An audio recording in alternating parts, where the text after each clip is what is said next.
The fastest way to make an avoidant chase is to stop being emotionally reachable. Avoidants are regulated by distance. Closeness doesn't calm them. Space does. So when emotional access becomes inconsistent, something inside them switches on. Not panic, not longing, awareness. When warmth is no longer freely available, not withdrawn completely, just no longer guaranteed, their nervous system reads it as loss of control.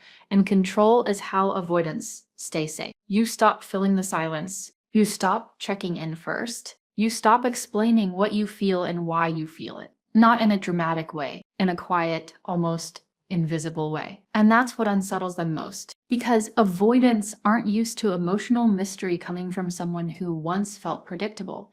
They're used to being the distant one. When the roles reverse, their internal balance breaks. You reply slower, not to punish, but because you're no longer waiting. You share less, not to hide, but because you stop offering vulnerability without reciprocity. You don't explain your moods because you're no longer managing their comfort. They feel the shift immediately, but they can't name it. There's no argument to point to, no boundary to push against, no emotional outburst to dismiss, just absence where access used to be. And uncertainty is the one emotional state avoidants were never taught how to regulate.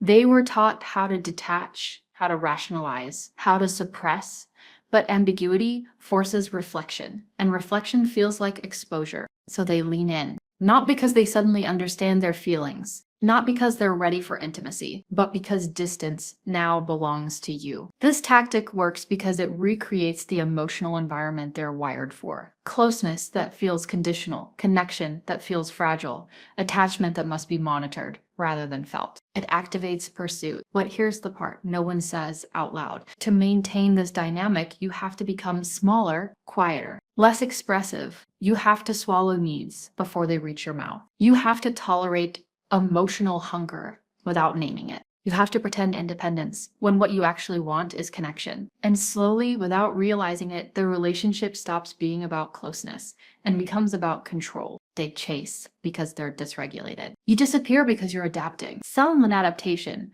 isn't empowerment. It's self-abandonment disguised as strength. Yes, withholding emotional availability can make an avoidant chase, but it also teaches you that being wanted requires being less human. And that's the cost no one prepares you for. Avoidants don't obsess over people. They obsess over unfinished stories. Avoidants aren't wired to sit in emotional clarity. Clarity requires presence, accountability, and sustained emotional contact, all things the nervous system learned to avoid early on. What they are wired for is incompletion. When something ends cleanly, there's relief. When something ends vaguely, the mind stays engaged. And engagement for an avoidant often masquerades as attachment. That's why unresolved endings work so well. Ambiguity keeps the door open without forcing entry. Instead of a final conversation, you let things trail off. Instead of naming how you feel, you soften it into suggestion. Instead of confirming where they stand with you, you let the question linger in the air. Nothing dramatic. Nothing confrontational. Just enough uncertainty to prevent emotional resolution. Their mind does the rest. Avoidants are thinkers when they can't be feelers. When emotions become too direct, they shut down. But when meaning is incomplete, they start looping. They replay conversations. They analyze tone. They revisit moments, looking for signals they might have missed. Not because they're suddenly emotionally available, but because uncertainty feels safer than vulnerability.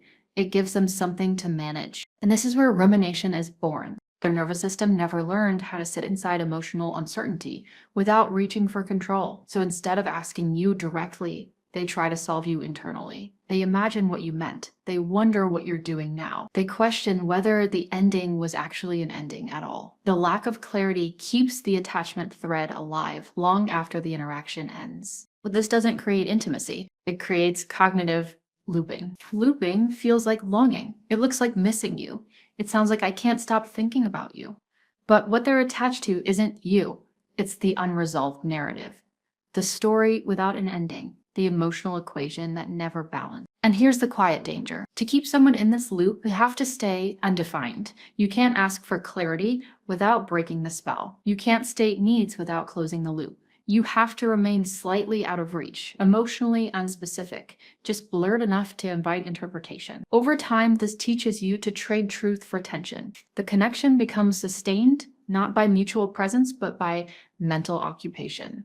They chase not because they're moving toward intimacy, but because their mind won't let the story end. And unfinished stories may feel powerful, but they rarely feel safe. If you want an avoidant to chase, disappear after closeness. Intimacy is not neutral for an avoidant. It doesn't register as comfort. It registers as threat. Emotional closeness activates fear because it signals dependence, exposure, and loss of control. Distance, on the other hand, restores equilibrium. Space feels familiar. Detachment feels safe. So when intimacy is immediately followed by withdrawal, their nervous system experiences something it can't easily resolve. Here's why this works. During moments of vulnerability, deep conversations, emotional openness, shared closeness, attachment activates, whether they want it to or not.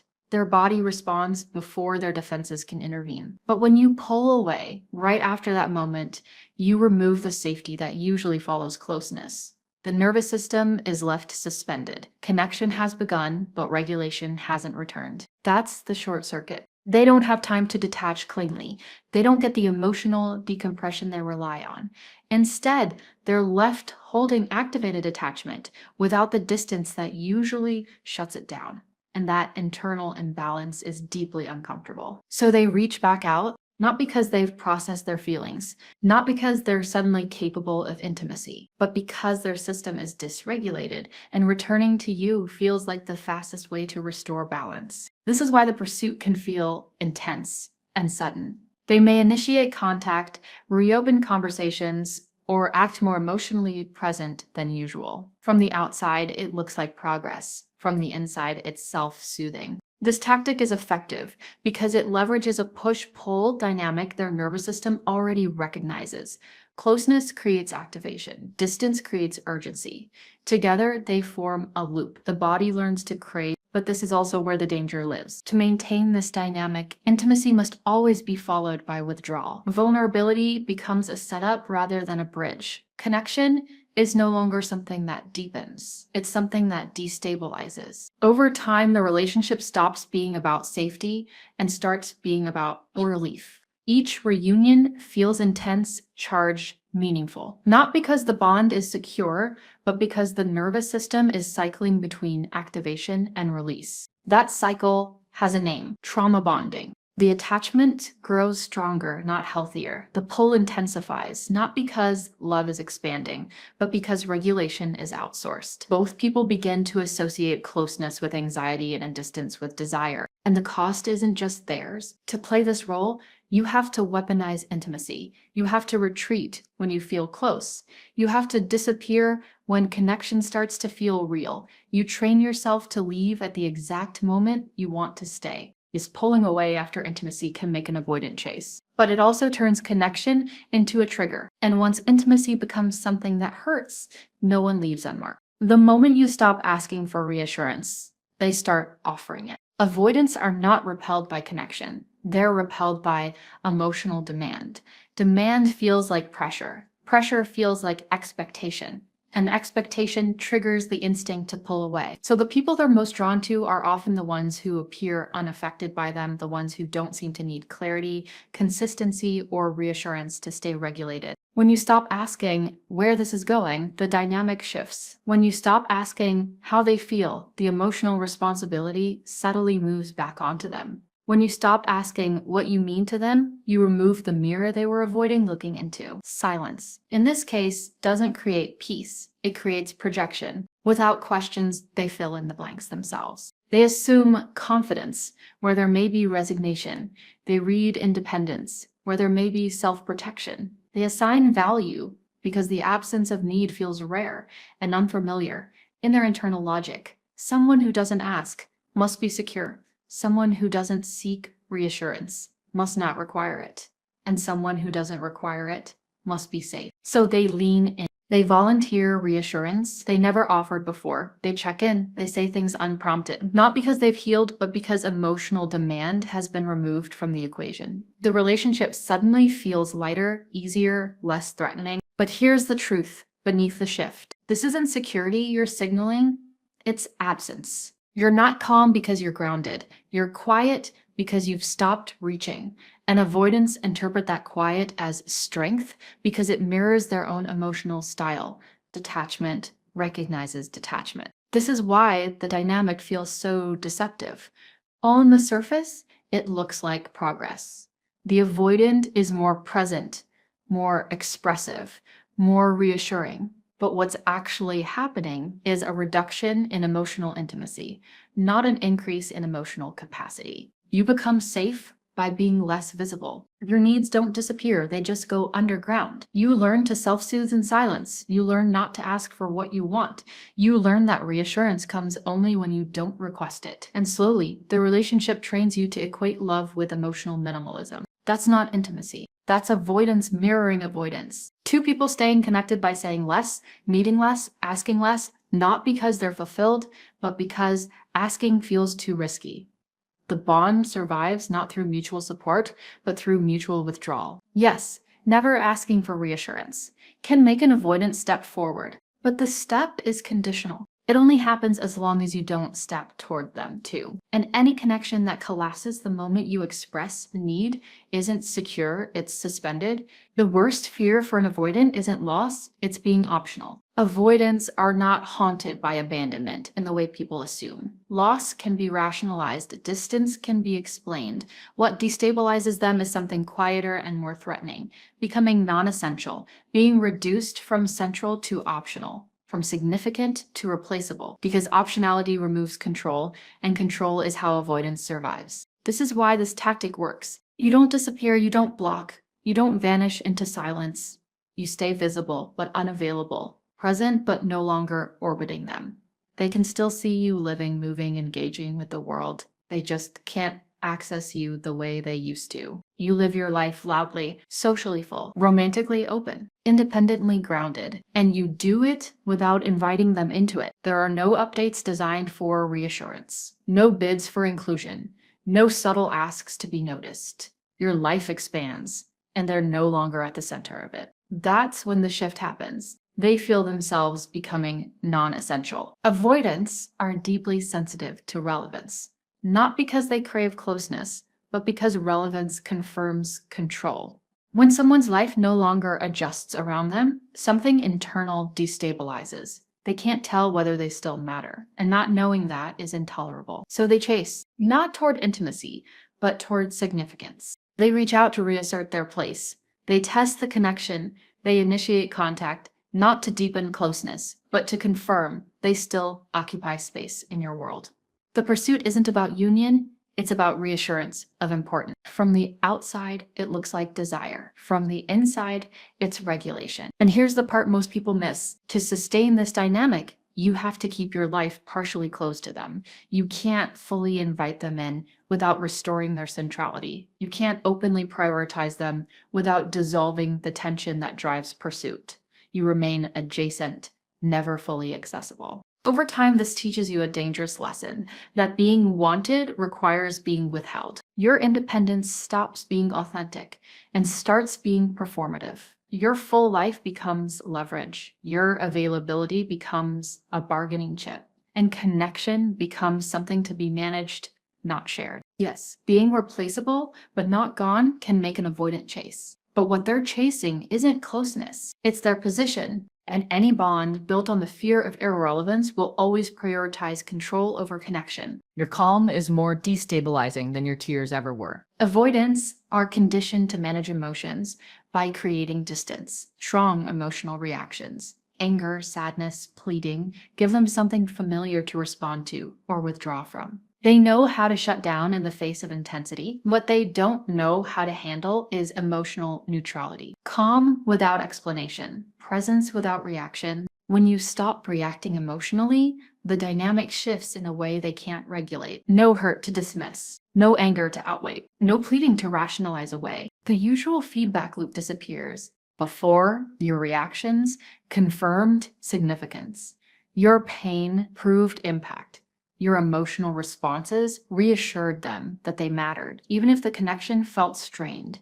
Now there's no emotional data to interpret, no signal to decode, just composure. And composure is unsettling. Silence becomes louder than conflict because conflict still offers engagement. Silence removes orientation. They don't know whether you're hurt, detached, or already gone. And not knowing forces internal attention. They can no longer manage the relationship by managing your emotions. Your calm creates a mirror without emotional reactivity to push against. Avoidants are left alone with their own internal state. That self-reflection, the thing avoidance is designed to prevent, becomes unavoidable. They begin to question their role, their impact, their absence, not because you confronted them, but because you didn't. This works because emotional reactions often function as safety nets. They keep the connection predictable. They tell the avoidant where they stand. When those nets are removed, uncertainty sets in, and uncertainty is destabilizing. So they lean in, they check in more, they test the connection. They look for signs that they still register emotionally. Not because they're ready to show up, but because the absence of reaction feels like disappearance in progress. But here's the cost. No one names. To never react emotionally, you have to suppress your truth. You have to swallow hurt before it reaches the surface. You have to perform calm when something inside you is breaking. Over time, composure stops being strength and becomes armor. You learn that your feelings are dangerous to express. That emotional honesty threatens connection. That staying regulated matters more than being real. This is how emotional self-abandonment begins. Yes, emotional neutrality can destabilize and avoid it, but it also trains you to disconnect from your own experience. You become steady, composed, unbothered, and increasingly alone inside the relationship. Because a connection that only survives when you stop reacting isn't peaceful. It's emotionally vacant. Explanations comfort. Avoidance, absence confronts them. Avoidants are highly skilled at using explanations as emotional anesthesia.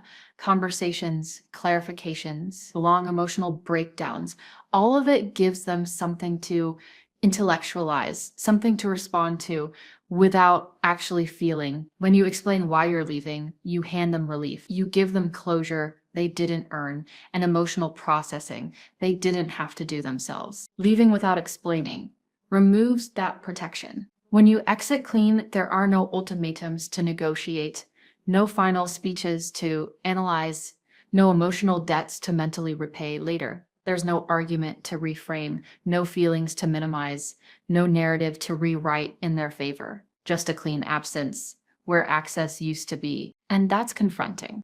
Because without explanation, they're left alone with awareness, not your interpretation of what happened, their own. They're forced to sit with the impact of their distance, their silence, their emotional unavailability. There's nothing to deflect onto you. No words to hide behind, no resolution to soften the loss. Awareness is the one thing avoidance can't defend against. Distance, they understand. A detachment, they're fluent in. But awareness requires presence. It requires noticing what's missing, noticing the silence, noticing the space where you used to be, and that noticing can't be outsourced or rationalized away. It has to be felt slowly, quietly, without distraction. This is the moment many people mistake for power. It looks powerful because it shifts the emotional weight. It looks controlled because there's no drama. It looks like leverage because the other person feels it more than you speak it. But it's not manipulation. And it's not strategy. It's finality. Leaving without explaining doesn't create chase. It creates reckoning. If they reach back out, it's not because you said the right thing. It's because the dynamic that protected them no longer exists. And whether they grow or retreat has nothing to do with you anymore. That's the part people miss. This isn't a move designed to get a reaction. It's the point where you stop managing their emotional comfort. You stop translating your pain into language they can tolerate. You stop negotiating your worth through explanation. You simply leave. And in doing so, you end the pattern, not by controlling them, but by removing yourself from the cycle entirely. Because the real shift doesn't happen in their awareness. That happens in yours. This isn't power over someone else. It's the moment you reclaim power over yourself. And once the dynamic ends, chasing becomes irrelevant. If manipulation works on them, it's because it matches their wound. There's a reason these tactics work, and it has nothing to do with chemistry, destiny, or being the exception. They work because they speak the native language of avoidance, emotional distance, inconsistency, withholding, silence. All of it feels familiar to a nervous system that learned early on that closeness was unreliable and self-containment was survival. These behaviors don't heal avoidance, they activate them. Activation can look like desire. It can look like pursuit. It can even look like emotional presence for brief moments. But what's being stimulated isn't capacity for intimacy. It's the wound itself, the part of them that learned to associate connection with uncertainty and safety with distance. So when you pull away, withhold, disappear, or stay undefined, you're not awakening love. You're recreating the emotional conditions that shaped their attachment in the first place. Their body recognizes the pattern. Their mind engages. Their system lights up. And activation is often mistaken for attachment, but attachment born from activation is unstable. It feeds on tension, not trust.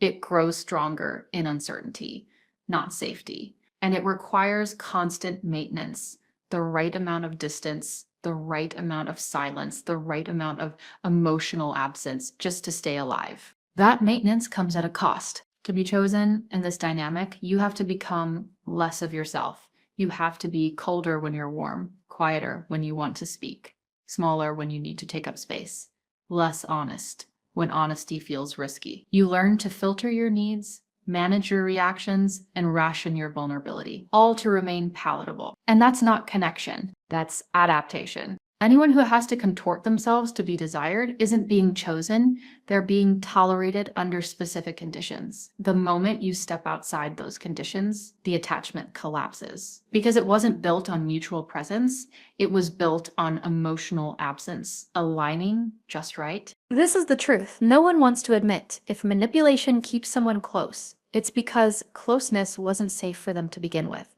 You didn't unlock their heart. You matched their wound. And wounds don't create secure bonds. They create cycles. Cycles of pursuit and withdrawal, hope and disappointment, intensity and distance. And no matter how strong the chemistry feels, chemistry without safety eventually turns corrosive. The real danger isn't that these tactics work, it's that they work enough to keep you trying while slowly teaching you that love requires self-erasure. And love that asks you to disappear to stay connected was never love. The most unethical thing you can do is refuse to play. Here's the truth nobody likes to say. The ultimate power with an avoidant isn't in strategizing, withholding, or creating loops of chase. It's not in pulling away after intimacy, staying silent, or making yourself harder to reach. The real power move is refusing to play at all, refusing to bend yourself into the mold of what they unconsciously crave, refusing to participate in their emotional game. This isn't withdrawal, a strategy. It isn't silence used as leverage. It's something deeper. It's choosing authenticity over manipulation, connection over chemistry with dysfunction, and self-respect over temporary attachment. It's deciding that your emotional needs, boundaries, and presence are non-negotiable, even if that means they stop chasing, even if that means they leave. Avoidants chase when they feel loss. They pursue when there's an opportunity to regain what feels momentarily out of reach. But that chase is driven by dysregulation, not readiness. It is a response to absence, not a reflection of desire for true intimacy. They attach in a meaningful, sustainable way only when they feel safety. Safety comes from consistency, reliability, and mutual presence. Safety comes when they can be themselves without the pressure to deny someone else's emotions or regulate someone else's reactions. And safety only comes from someone who doesn't abandon themselves to be desired. When you refuse to shrink, mute, or suppress your humanity to make them feel comfortable, you become immovable in a way they cannot manipulate. Your presence is no longer a puzzle they can solve, a prize they can earn through distance, or attention they can control. It is simply there, whole and uncompromised. This is the point that changes the dynamic completely. The real power isn't in making them chase. The real power is in taking yourself out of their manipulation cycle entirely. When you refuse to play, you strip away the tension they rely on.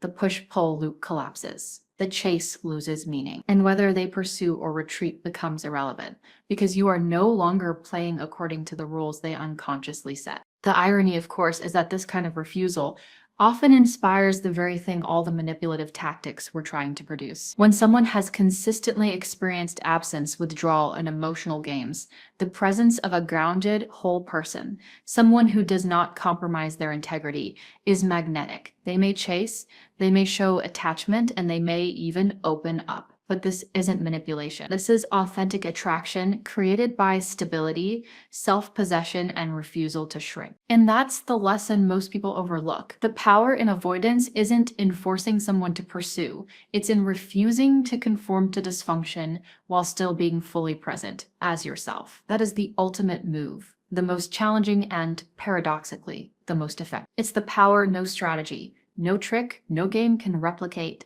The power of simply choosing yourself first.